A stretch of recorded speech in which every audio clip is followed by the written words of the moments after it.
Months passed. Shukla was sitting on his haunches at the appointed spot in Calcutta when Gandhi arrived.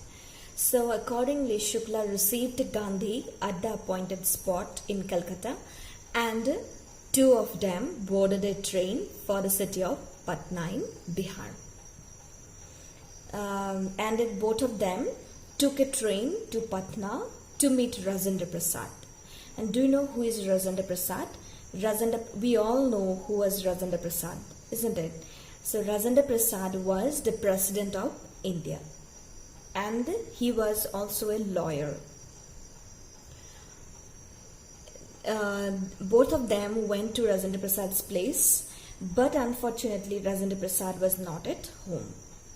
And his servants knew Shukla as a poor yeoman who pestered their master to help the indigo sharecroppers.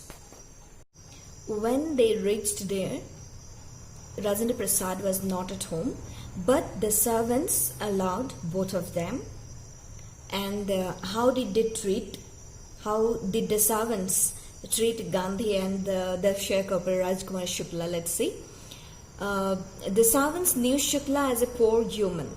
Yeoman means a man who cultivates a small piece of land.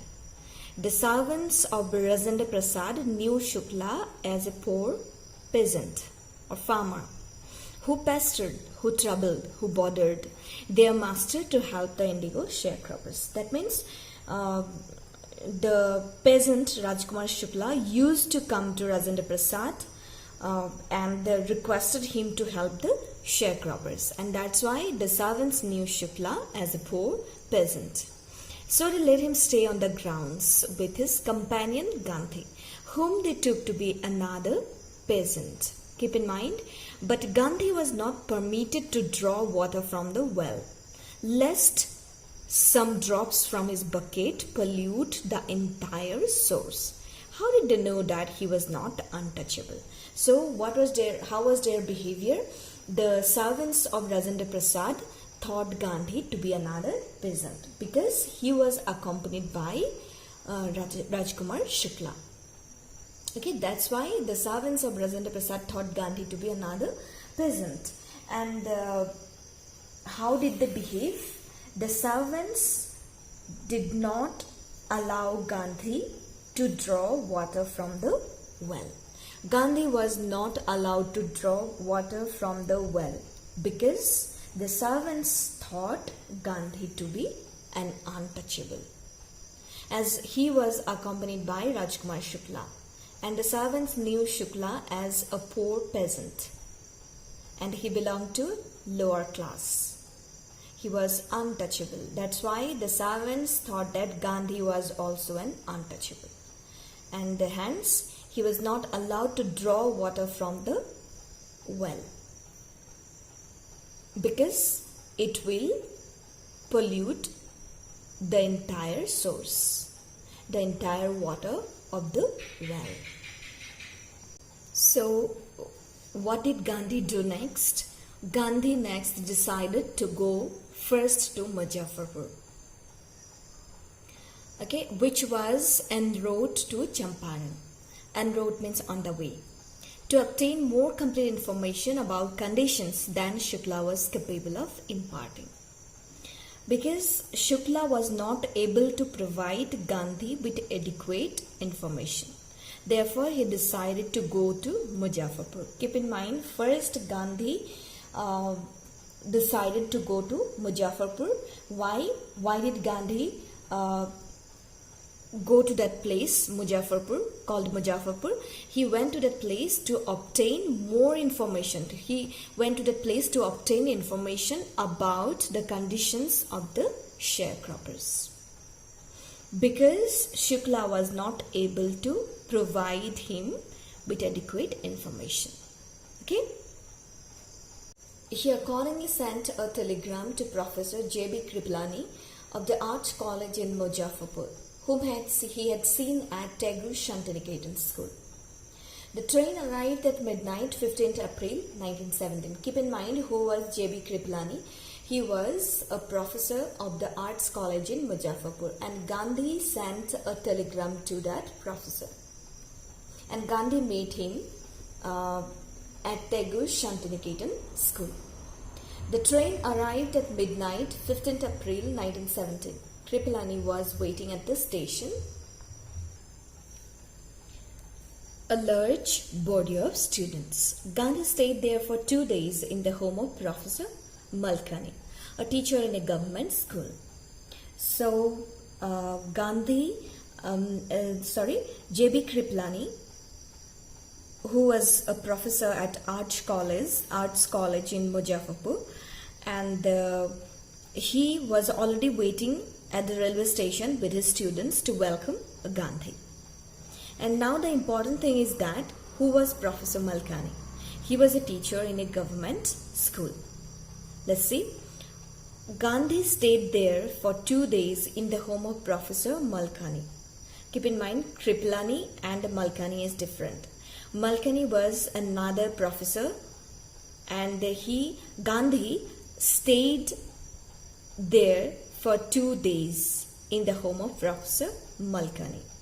It was an extraordinary thing in those days, Gandhi commented, for a government professor to harbor a man like me. Because in smaller localities, the Indians were afraid to show sympathy for advocates of home rule. So, first we have to know what was the attitude of the average Indian in smaller localities towards the advocates of home rule. See, what is home rule?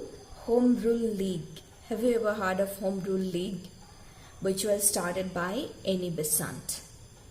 Home Rule League was a political organization which aimed at self-government. Okay? And Gandhi was an advocate of home rule. And what was the attitude of the Indians, average Indians, towards these people, towards the advocates of home rule? In smaller localities, the Indians were afraid. The Indians were afraid to show compassion for the supporters of home rule. They did not have courage to support the people who go against or who opposed the government. But Gandhi was given shelter. You remember, he was given shelter for 2 days in the home of Professor Malkani. Okay, Gandhi stayed at Professor Malkani's place for 2 days, which was an extraordinary thing in those days, because in those days people were afraid to show sympathy, or people were afraid to help the people who go against the government. And Gandhi was an advocate of home rule, so everyone felt afraid to help Gandhi. But this person, Professor Malkani, was a courageous person, and he helped Gandhi, and Gandhi stayed at his place for 2 days, which was an extraordinary thing. See the next line. The news of Gandhi's advent and of the nature of his mission spread quickly through Muzaffarpur and to Champaran. So, the news of Gandhi's coming, Gandhi's advent, that means Gandhi's coming, and of the nature of his mission. What is his mission? He came to Champaran to help the sharecroppers, to give justice to the sharecroppers. So that news spread quickly through Muzaffarpur to Champaran, and that's why the sharecroppers came to see him. They came on foot and by conveyance, that means by transportation, to see their champion, Their champion means, who was their champion? Gandhi. So what happened? First, Gandhi met the lawyers. Muzaffarpur lawyers called on Gandhi to brief him. They frequently represented peasant groups in court. They told him about their cases and reported the size of their fee.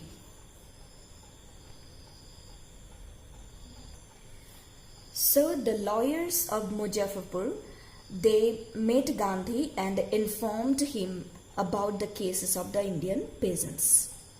Gandhi chided the lawyers. What did they complain? Their report was that they complained about the fees that the peasants charged them.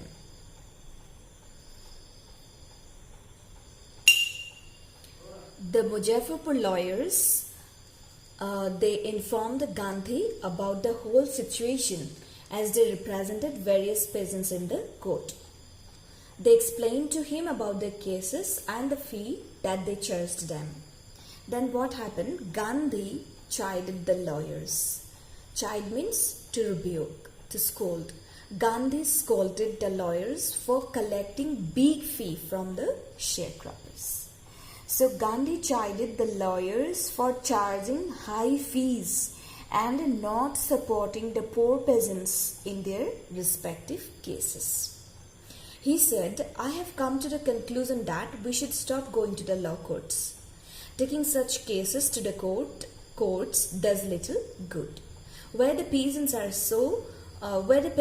so crushed and fear-stricken, law courts are useless. The real relief for them is to be free from fear. So Gandhi chided or scolded the lawyers for charging high fee from the poor sharecroppers. And he said that it was useless to go to the courts. I have come to the conclusion that we should stop going to the law courts because taking such cases to the court does little good, because the peasants were suppressed and full of fear. They were fear-stricken, and it was useless to visit the courts. Gandhi wanted to set them free from fear.